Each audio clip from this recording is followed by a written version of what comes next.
नमस्कार दोस्तों, ज्योतिष का सफर में नरेश गांधी का सादर प्रणाम।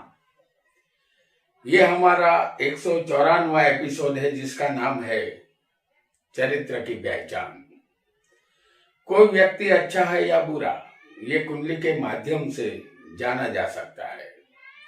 वह शरीफ है या बदमाश, वह मेहनती है या कामचोर, वह गरीब है या धनवान, वह चरित्रवान है या चरित्रहीन, ये पल भर में कुंडली के द्वारा हम जान सकते हैं। हमारी कुंडली एक आईना है जिसमें कोई भी सवाल का जवाब हमें मिल सकता है। हमारे प्राचीन ऋषि मुनियों ने हमें चरित्र संबंधित कुछ सिद्धांत बताए हैं जो आज के दौर में भी बिल्कुल सटीक ही पाए जाते हैं। किसी के भी चरित्र को पल भर में जान लेना ये जन्म कुंडली द्वारा मुमकिन है। कुंडली में बनने वाले योग ज्योतिषी को बता देते हैं कि जातक का चरित्र कैसा होगा। एक बाप अपने बेटे को ढेर सारा रुपया देगा व्यापार के लिए, लेकिन बेटा चरित्रवान नहीं होगा तो सारा धन वह गलत रास्ते पर खर्च करके बर्बाद हो जाएगा। चरित्र जिसके पास है वह धनवान है और जिसके पास चरित्र नहीं है उससे बड़ा गरीब कोई नहीं। आइए जानते हैं पल भर में किसी के भी चरित्र को कैसे जानते हैं। आपका यहाँ कोई भी लग्न हो सकता है। यहाँ हमने सिर्फ लग्न लिखा है।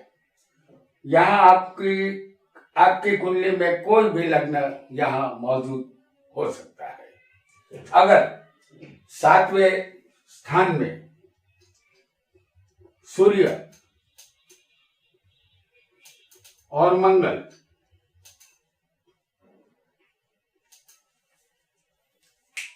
सूर्य मंगल की युति अगर 7वें स्थान में होगी तो जातक का चरित्र विश्वास करने योग्य नहीं होता। लेकिन इस सूर्य मंगल पर किसी भी शुभ ग्रह की दृष्टि हो, जैसे हम यहाँ आपको दिखा रहे हैं। शुभ ग्रह कौन से होते हैं? चंद्र, गुरु, शुक्र और बुध। अगर इनमें से कोई भी एक ग्रह की भी दृष्टि सूर्य मंगल पर होगी, शुभ ग्रह की दृष्टि रहेगी, तो जातक का चरित्र अच्छा होता है। चरित्र के मामले पर विश्वास किया जा सकता है। और अगर कोई भी शुभ ग्रह यहाँ नहीं देख रहा होगा इस सूर्य मंगल को, तब चरित्र जातक का खराब होगा। आइए जानते हैं एक और योग को।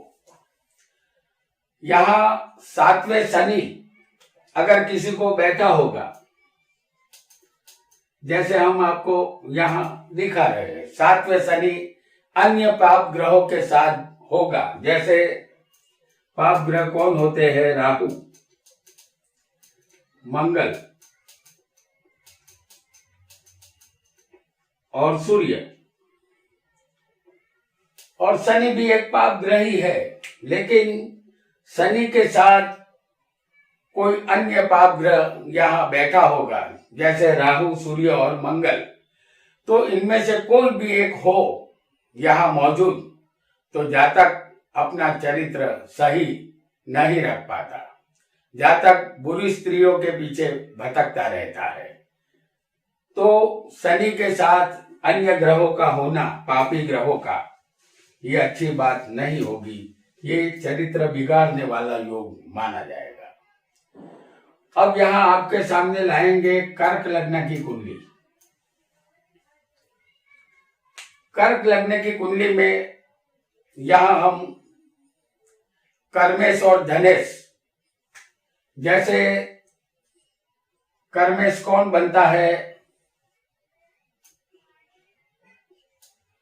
कर्मेश मंगल बनता है और धनेश बनेगा यहाँ सूर्य। और सप्तमेश जो यहाँ शनि बनेगा, क्योंकि यहाँ आएगी सप्तम स्थान में मकर राशि। तो कर्मेश, धनेश और सप्तमेश तीनों की युति अगर 10वें हो, जैसे हम यहाँ आपको बता रहे हैं कि कर्मेश मंगल है जो 10वें का मालिक बनता है, और धनेश होगा सूर्य जो दूसरे स्थान का मालिक है, और शनि यहां होगा सप्तमेश।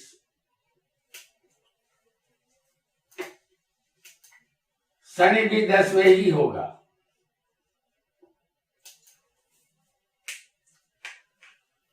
तो इस कुंडली में कर्मेश मंगल है, धनेश सूर्य है और सप्तमेश शनि है।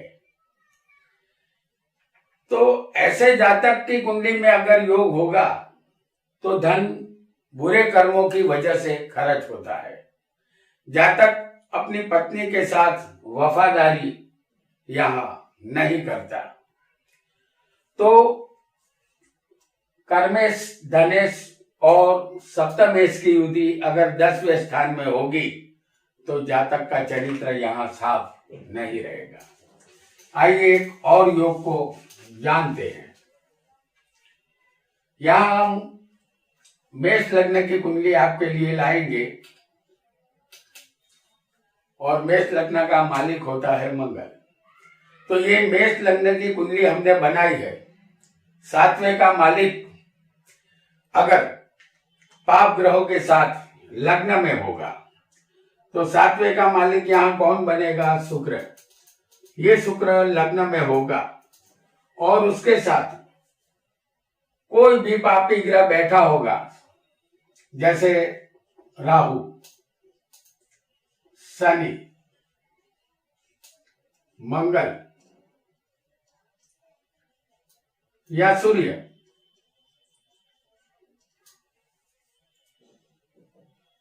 अगर इनमें से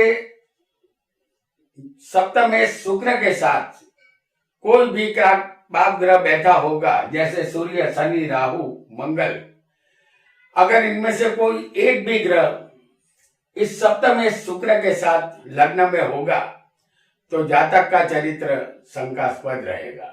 जातक का चरित्र भरोसे लायक यहां नहीं होगा। तो ऐसा योग भी जातक के चरित्र को बिगाड़ता है।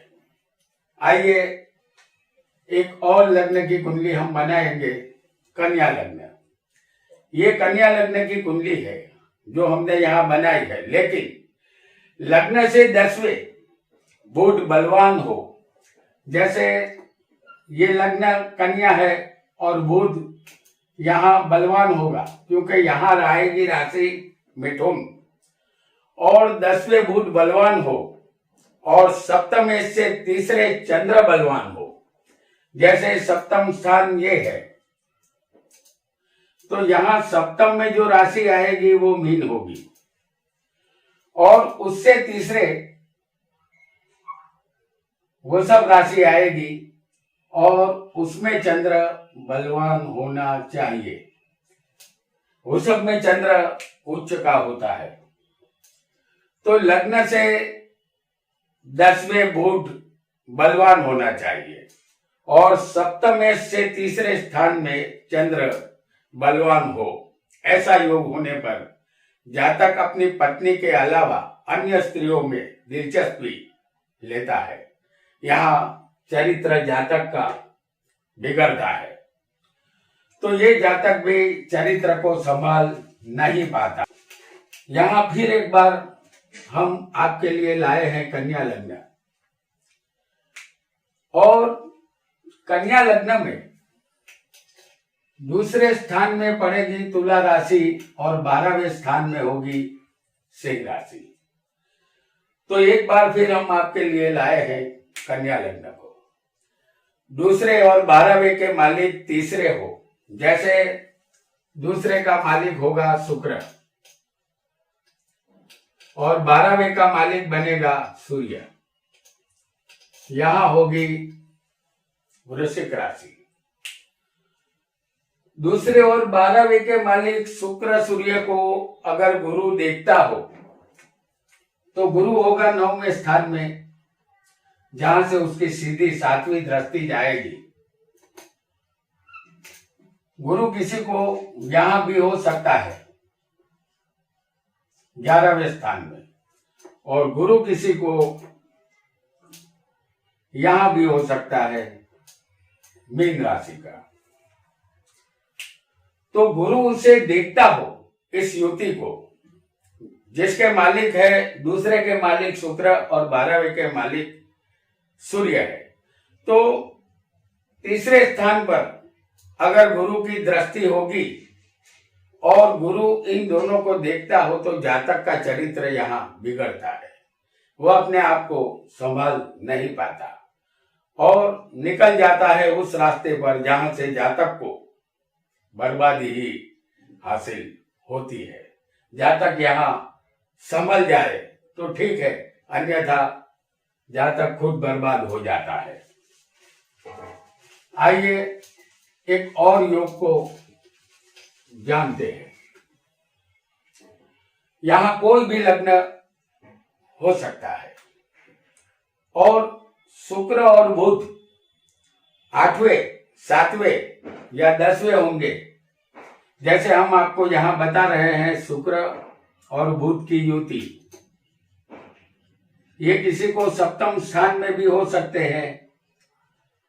शुक्र और बुध की युति किसी को 8वें स्थान में भी होगी, या किसी को शुक्र और बुध की युति 10वें स्थान में भी हो सकती है। ऐसी युति वाला जातक का चरित्र का पतन होता है। जातक के सामने फिसलन वाला रास्ता होगा और वह फिसलता चला जाता है। अगर जातक नहीं संभलता तो ऐसा रास्ता बर्बादी की खाई में ले जाकर इस जातक को खत्म कर देता है, क्योंकि चरित्र जिसका नहीं हो अच्छा, तो वो कभी भी अच्छा आदमी नहीं बन सकता। आइए आगे बढ़ते हैं और एक नए योग को जानते हैं। कोई भी लग्न हो, यहां शुक्र, मंगल 7वें या 10वें हो तो जातक का चरित्र भरोसे लायक नहीं होगा। शुक्र 7वें होना चाहिए और मंगल के साथ, और वो शुक्र मंगल की युति किसी को 10वें स्थान में भी हो सकती है।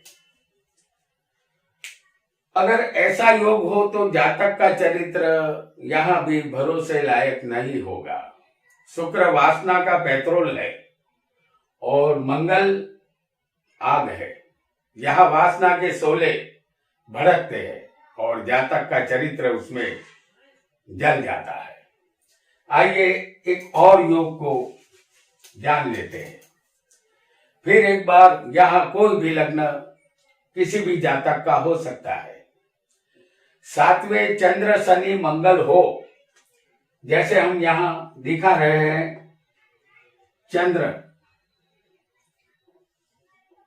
शनि और मंगल, इन तीनों की युति चंद्र शनि और मंगल की 7वें हो तो जातक चरित्र को ठीक नहीं रख पाता। जातक के संबंध अन्य बुरी स्त्रियों से जुड़ जाते हैं और जातक के लग्न जीवन में आए दिन यहाँ तूफान या सुनामी आती रहती है और सब कुछ यहाँ बह जाता है। पत्नी संबंधित दुख जातक को सहना पड़ता है। आइए एक और योग को भी जान लेंगे। कोई भी लग्न यहाँ आपका हो सकता है। कुंडली में चंद्र से, यहां हम चंद्र आपको लग्न में दिखा रहे हैं, चंद्र कहीं भी हो सकता है, समझ लीजिए। और चंद्र से गिनने पर 10वें स्थान में अगर शुक्र हो किसी को भी, और शुक्र से गिनने पर 10वें शनि हो, जैसे चंद्र से गिनने पर शुक्र 10वें आया है, लेकिन आपकी कुंडली में चंद्र कहीं भी हो सकता है, वहां से गिनने पर 10वें शुक्र का होना जरूरी है, और शुक्र से गिनने पर 10वें शनि का होना भी उतना ही जरूरी है, तभी ये योग पक्का माना जाएगा। तो ऐसे योग वाला जातक दिल फेंक और काम वासना में डूबा रहने वाला होता है। जातक बिल्कुल भी भरोसे के काबिल नहीं होता। जातक स्त्रियों के पीछे भटकने वाला रोमियो होता है। वह एक नाकारा चरित्र का होता है। तो ऐसा जातक बिल्कुल भरोसे लायक नहीं होगा। तो दोस्तों, आज हमने किसी का भी चरित्र पल भर में कैसे जाने, ये कुंडली द्वारा समझा। आज इतना ही। आपका बहुत बहुत धन्यवाद।